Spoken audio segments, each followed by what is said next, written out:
Thanks, Bruce. Thank you all for coming tonight. As Bruce said, I want to take you through the key findings of our report, but also allow a thorough time for Q&A.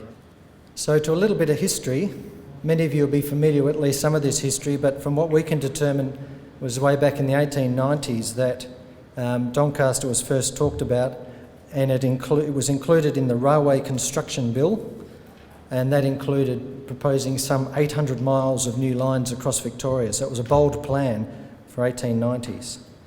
However, in terms of a similar theme, in 1925 the Minister for Railways suggested the cost would be very great and it would not likely the line would prove financially successful for some time.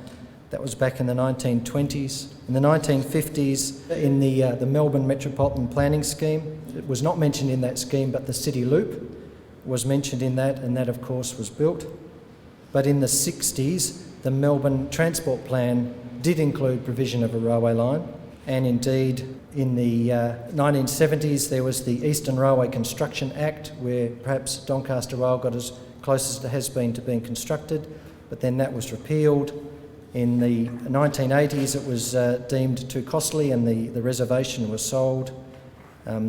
To more recent times, there's been further studies, the Northern Central Corridor Strategy, that looked at the introduction of what we now have as the Doncaster Area Rapid Transit System. In 2008, Eddington released his report where he recommended buses be looked at to provide that need.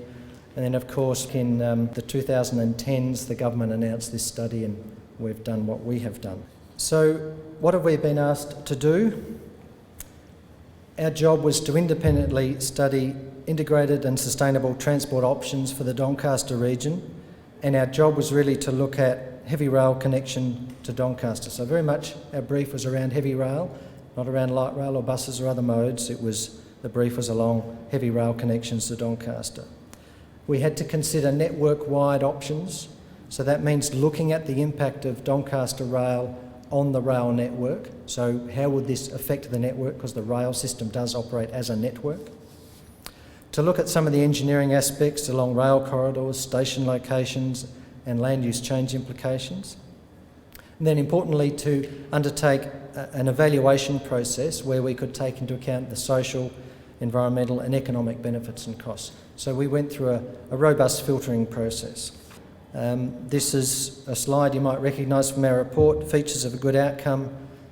Of course, community input has been an important part of the study. There are familiar faces around the room today. You've all contributed to our thinking. Lots of good ideas were generated from community input that have helped us to shape our thinking around our reporting and our analysis. So just to talk through some of the critical findings. Again, as I said earlier, this is around the analysis that we've done as a study team and what comes out of that. So a few themes I just want to talk about. Strong travel desire to the city. I just want to talk about how the analysis supports that. I want to talk about how we've found that public transport is going to become an increasingly large part of the mode share, particularly for city-bound traffic. I just want to talk briefly about DART, the Doncaster Area Rapid Transit, and the strong growth that that's experiencing at the moment. Importantly, we need to talk about rail network capacity challenges because there are some clear capacity constraints on the network that are directly relevant to a rail line to Doncaster. And a little bit related to my earlier point about public transport patronage growth across the network. I want to share some of our findings in that regard. This is some analysis out of the modelling that we've done, and this gives you an indication as to where individuals were travelling to work in the AM peak period from Manningham. So the red shape there is Manningham West, and the blue lines represent the numbers of journeys that were made to that destination.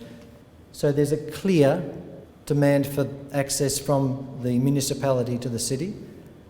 There's also a lot of trips that happen in and around the municipality, so a lot of local trips as well. There's some trips out towards the airport, and there's a reasonable demand to the south, maybe around sort of Monash University region.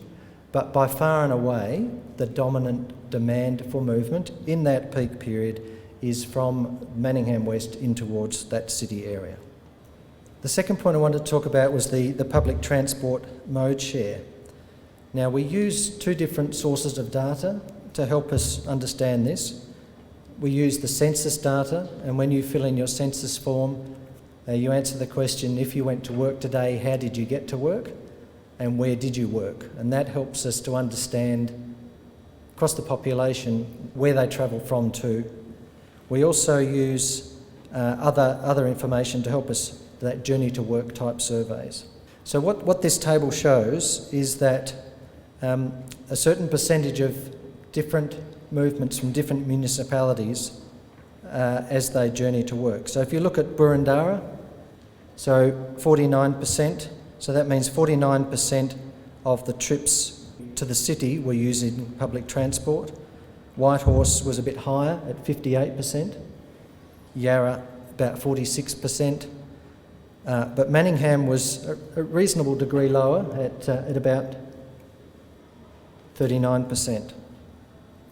So why is Manningham a little lower? Well, firstly, we've got to remember that this is 2006 and it predates the introduction of DART.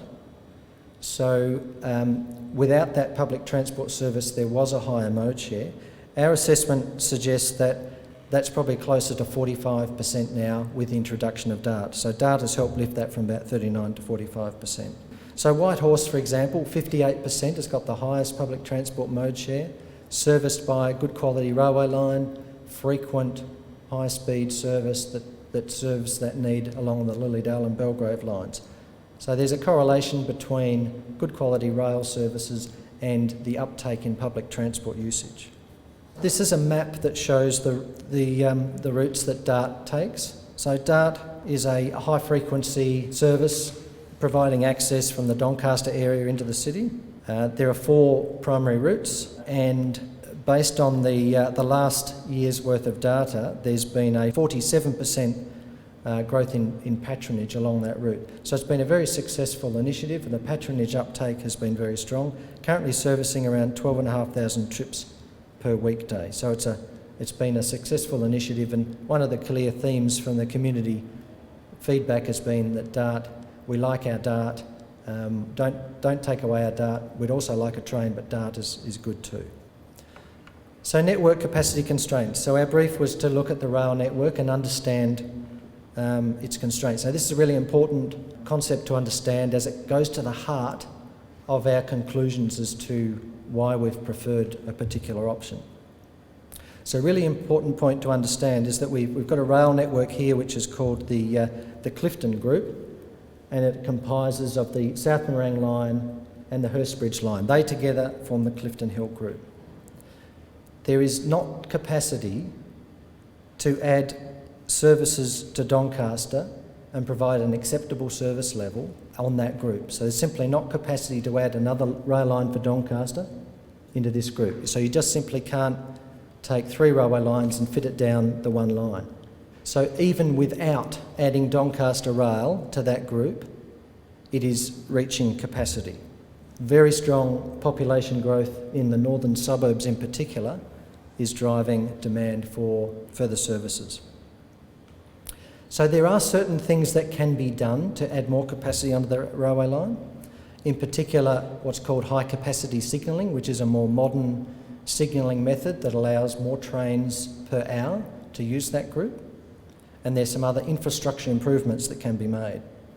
And the PTV are looking at some of those things now as to what can be done to get more trains per hour down that network.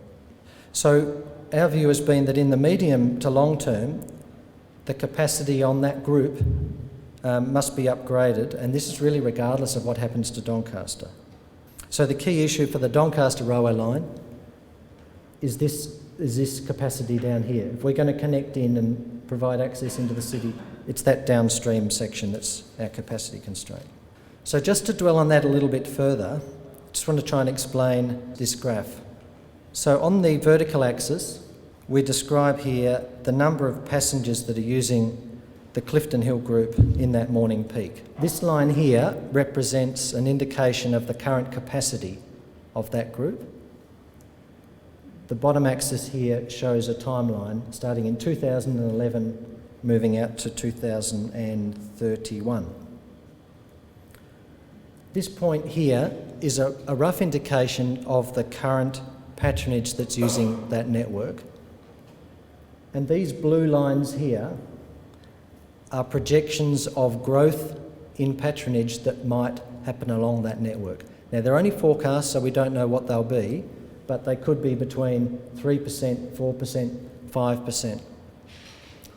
So depending on what assumptions we make around growth, somewhere between about 2015 and 2021, that group, that network will exceed capacity. So at some point here, the amount of people that want to use the service will exceed that capacity as it currently stands. So I said before, there are certain things that we can do to upgrade the network, including higher capacity signalling. So if we do those things, the capacity might go up to something like here, and that will certainly allow us to run more services. But as we continue to grow, it's just a question of how many more years are we buying before we've got a capacity problem on that network. So at some point, something fundamental needs to be done to address that. So, to give you an indication about what's driving that, Whittlesea, the population of Whittlesea is forecast to be twice that of Manningham in 2031. So it gives some sense of relativity in terms of the population size that South Morang line in particular will be servicing. If we were to add Doncaster Rail to that group now, we would only be able to comfortably provide 2 services per hour or 1 train every 30 minutes, which we've considered as an inadequate service level to provide a rail line to Doncaster.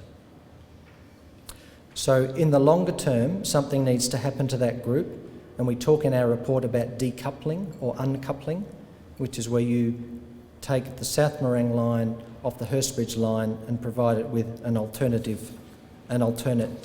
route into the city.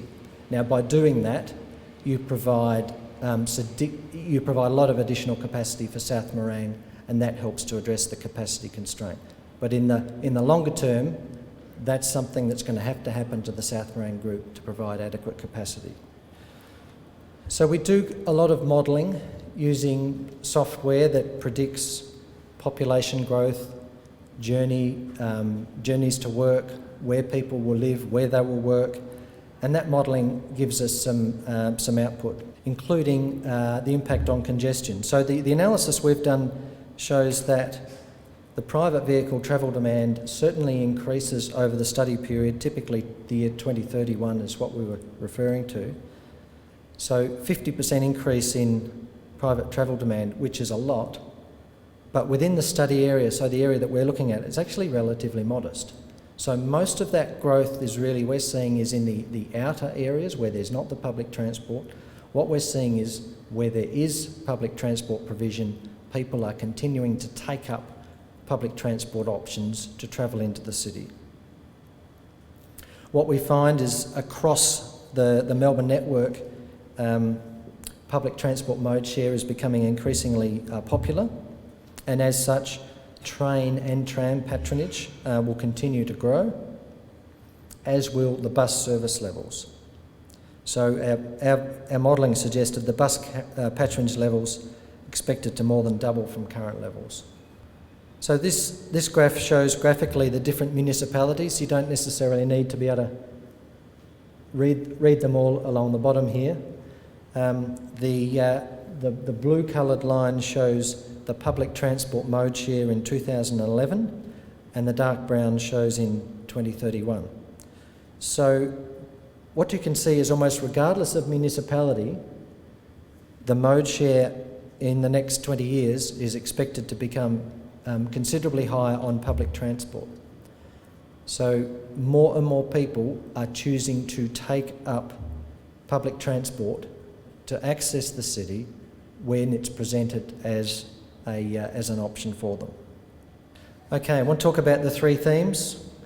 So we have what we call our rapid transit type themes, and these are options that all use the Eastern Freeway alignment, and they all have a feature whereby we were trying to get options that were a fast service, but with a relatively large spacing between stations, with public transport feeder services to those stations, servicing parking facilities around the stations as well. So the idea is a rapid, frequent trip into the city, and we looked at a range of options. One that would connect just in near Victoria Park Station, and two other ways in which we could get into the city for various reasons. So importantly for these options, they all use the Eastern Freeway. It's important to note that through the course of this study, we worked very closely with the government agency that was responsible for planning the East-West link. So the East-West link is a proposed road tunnel that would connect the end of the Eastern Freeway through to the Tullamarine Freeway and CityLink. We worked closely with that organisation to ensure that any of our alignments here could be built, or East-West link could be built, or both could be built. In other words, there was significant interaction to make sure that by constructing East-West link, it would not preclude the construction of any of these rapid transit options. So our local access theme had slightly different metrics. This alignment goes through well-developed areas, basically along Doncaster Road through Kew Junction, and then finds its way into the city through two alternative routes, one heading south and connecting onto the Lilydale, Belgrave, the Burnley group, or the other option to continue into the CBD. This is different in that it's more stations, closer together, and a walk-up catchment. So a lot of people would use this service that could be within walking distance or cycling distance of the station. Where compared with the rapid transit, where those stations are, not many people would be walking to those stations because of where they're located. Along the freeway, you've got a big reservation, you've got parklands, golf courses, so there's not a lot of people that live within an easy walking distance of the rapid transit stations. This option here, however, easy walking distance to the stations. So more stations, but still a reasonably frequent service providing access into the city. So they're our local access options, and we looked at a couple of key options there. So our third theme was what we called our orbital network theme, and this provided a rail connection from Doncaster Hill south to Box Hill, and used that railway line through here to provide access into the city. So in itself, a relatively short section of railway line. It is indeed the shortest and quickest way to connect Doncaster to the existing rail network. And the theory here is that could this be part of a future orbital network? So at the moment our rail network is radial, so all of these rail lines fan into the city. Could this be the first in creating an orbital network? So in much the same way as Melbourne has grown to have a series of radial freeways, and there came a point in Melbourne's growth history where it needed to put in some ring roads like the Western Ring Road and the Metropolitan Ring Road, and to a degree Eastlink as well. They've helped to serve to connect in an orbital sense the freeways. Is there an opportunity in the future to start to connect our railway lines in the same way? So we thought, is this certainly in the longer term a strategic opportunity for Melbourne to think about an orbital rail network? So this, however, provides a longer journey time for people because they need to go from Doncaster to Box Hill and then travel from Box Hill into the city. So there's a lot of detail in the report around the analysis and outcomes of those three themes, but I just wanted to touch on some of those key comparisons. In terms of the rail frequency, both rapid transit and local access, we assumed 5-minute service. For the orbital network, we had a 10-minute service.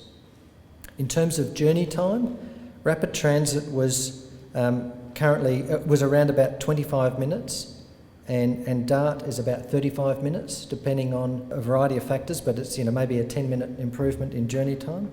Local access is about 20 minutes from Doncaster to the city, And the orbital network, as I said, is a little bit longer because you've got to go from Doncaster, Box Hill, interchange and then to the city. Each of these options has an implication on DART, the current DART service. So in our modelling we had to make some assumptions. So for both the rapid transit and the local access, we assumed that the bus service would continue to feed customers to a station somewhere near the Doncaster Park and Ride station, but the buses wouldn't continue to travel into the city. The rail service would do that. So the rapid transit would travel along the freeway, or the local access would pick up the customers and travel sort of through that Kew Junction line. But either way, DART would need to be modified. For the orbital network, DART wouldn't change because there's still such a strong demand to provide that service and connection to the park and ride and then into the city, and that doesn't quite work with the orbital because of the way it heads. Car parking, so rapid transit, we find there's a strong demand for car parking. It's taking people off the freeway, putting them into cars. People are driving to the park and ride. However, for local access, much more people walking. In fact, in our modelling, we assumed minimal parking at stations because the demand's going to be created by people walking, cycling or interconnected public transport into those local access stations. We've got a row here called Network Enabling Works. These are things that would need to happen to the network to enable this to happen. So for all of those rapid transit themes, we've spoken about this Clifton Hill group and the South Morang decoupling. So for all of those rapid transit options, that becomes an issue. But for the local access options, we're going straight into the city. South Morang, yes, it remains a problem that still needs to be addressed on the network, but it's not required for any of the local access options. So a little bit about patronage, or number of customers that would use those options. So for our rapid transit options, reasonably similar levels in our AM peak. We've also got some outbound numbers there, so there's strong demand into the city and a lesser demand heading out. Interestingly, in our local access, we have a similar peak period demand, but it's a much stronger counter-peak direction demand. So there's more people that want to go from the city to Kew Junction, for example. It's a reasonably strong employment centre, so there's demand there. In terms of patronage, the orbital network is not good, and that's really because of the journey time, and the use of DART becomes a more attractive option for them than it would be to use the orbital network. So in terms of absolute numbers, the local access attracts the highest number of passengers than any others. Rapid transit is just not that far behind. So in terms of costs, we've done cost estimates based on our engineering concepts. We've had professional cost planners help us to do our cost estimates based on the work that we've done. So we've got some ranges there to show the costs of the different options, and a guide just in terms of the route length and the number of stations. So Rapid Transit 1, for example, to go all the way from Doncaster Hill, an underground station at Doncaster Hill, all the way into the city, would somewhere between $4 to $6 billion. But importantly, it needs something to be done for South Morang, and those costs aren't included there, so it's $4 to $6 billion. The other options are all much more expensive because they're tunnelling options. So as soon as you start to introduce significant tunnelling, then there's much higher costs. So for example, local access 1, local access 2, they are all in tunnels. So all the way from the Doncaster Hill, all the way through into the city, that's 100% tunnelling. For Rapid Transit 2 and 3, again, significant lengths of tunnelling, particularly on the city end. That's the primary reason why there's significant cost added to those options compared to Rapid Transit 1, which essentially follows the Eastern Freeway and then connects in at about Victoria Park Station. So we've done the analysis of the options, we looked at the three themes, we did we determined our preferred alignment, and we've got a little animation here that some of you might have seen on the website that shows the preferred alignment and why. So hopefully we can just listen to this animation. The preferred alignment for a Doncaster rail line would provide a fast rail service from Doncaster to Flinders Street via the Eastern Freeway and a connection to the Hurstbridge rail line at Collingwood. The proposed rail line starts at the Doncaster Park and Ride, with platforms and the rail line located below ground. The rail line would break ground west of Doncaster Road, where it continues at ground level along the northern edge of the Eastern Freeway. Bulleen Station would be located at ground level, just east of Bulleen Road, near Thompsons Road. The rail line would then enter a tunnel near Bulleen Road to pass under the eastbound lanes of the Eastern Freeway and rise up into the centre median of the freeway, where it would travel at ground level to a station at the Chandler Highway. The line then continues to Yarra Bend Road, where it passes under the westbound lanes of the freeway, rising up to Bridge over Merry Creek, heading back down into a short tunnel before connecting into the Hurstbridge line at around Victoria Park. The line would follow the existing Hurstbridge alignment through Collingwood, North Richmond, West Richmond, Jollymont and Flinders Street stations before heading through the City Loop. To make this connection possible, the South Morang line would have to be separated from the Hurstbridge line. The altered South Morang line could begin near Northcote Station, entering a tunnel and continuing along the existing alignment to a lowered station at Merry. From here, the tunnel would continue to a new station at Clifton Hill, adjacent to the existing station, then under Alexandra Parade to a Fitzroy station near Smith Street. The alignment continues west to a new station at Parkville, where interchange with the proposed Melbourne Metro would be possible. Under this proposal, the South Morang line would terminate at Flagstaff Garden Station, a new station adjacent to Flagstaff Station. The preferred Doncaster rail line could be expected to carry approximately 56,000 people per day in 2031, with a journey time from Doncaster to the CBD of around 25 minutes. So again, just to reflect on a couple of reasons. So why have we concluded that that is indeed the preferred alignment out of our rapid transit options? So firstly, I said before that the local access option provided slightly more patronage than the rapid transit option, but you'll have seen from the costs that is nearly double the costs of rapid transit 1. So for a modest increase in patronage, you just can't justify the additional cost associated with that marginal benefit. I think the other thing that we conclude out of this is that recognising that South Morang needs to be decoupled anyway, once that is done, then there's the opportunity to connect Doncaster Rail into that Victoria Park Station vicinity as it showed in the animation, and make the most of the capacity that then exists on that line. So having South Morang out of the way means that you can connect Doncaster into that group and minimise the amount of tunnelling. So rather than continue tunnelling all the way into the city for rapid transit, by having addressed South Morang that needs to be addressed anyway, we can connect in at that point. And clearly that's a better outcome than having to provide any further tunnelling for any rapid transit options. I think the other thing that you may have picked up from the animation and in our reporting, that we've recommended that the railway line should terminate at the Doncaster Park and Ride. And I know people are questioning, why would you terminate a railway line at a car park, not an activity centre? The issue is the prohibitive costs associated with extending the railway line to Doncaster. So Doncaster's on a hill.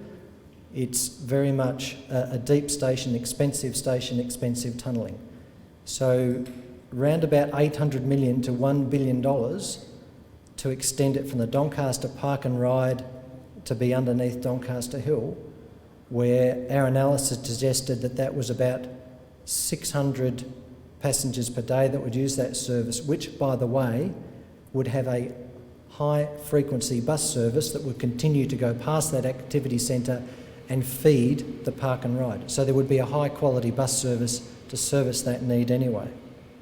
The alignment, just to reinforce again, starting at the Doncaster Park and Ride, following along the Eastern Freeway, widely spaced stations with interconnecting public transport, connections into Victoria Park Collingwood station along that network, but importantly having to uncouple that South Morang from the Clifton group to provide that capacity, and potential future connections that could generally follow the Eastern Freeway or could perhaps follow Doncaster Road all the way out to Ringwood. From an engineering point of view, but just to show a cross-section through the alignment. So the park and ride at surface crosses into the central median near Bulleen Road, follows the Eastern Freeway alignment, across Mary Creek, and then into the city. Just one thing I wanted to I find sort of helpful to share with people just before I close for questions. People say, well, you've got 38,000 people that are boarding this line. What does that mean? Is that a lot? Is it not a lot? How does it compare? So one of the things I like to talk about is comparison with the Glen Waverley line, because Glen Waverley line is a similar length. So Doncaster Rail might be about 16 kilometres. Glen Waverley is a similar length. Doncaster, our local access option anyway, had 9 stations. There's 13 on Burnley. And importantly, from a customer's perspective, it penetrates into that similar density of housing that there would be on Doncaster. So it's a good useful comparison. So just to remind people that this is phase 1 of our study report, and it's a draft report, and we're seeking your feedback. So there's a variety of ways you can do that, and we're keen to get your feedback, and that'll help us to shape and finalise our final report for stage 1. Our job now is to seek that feedback, finalise that report, and submit that to government. It's then a decision for government as to what it does with the report and what it does with phase 2 of this study.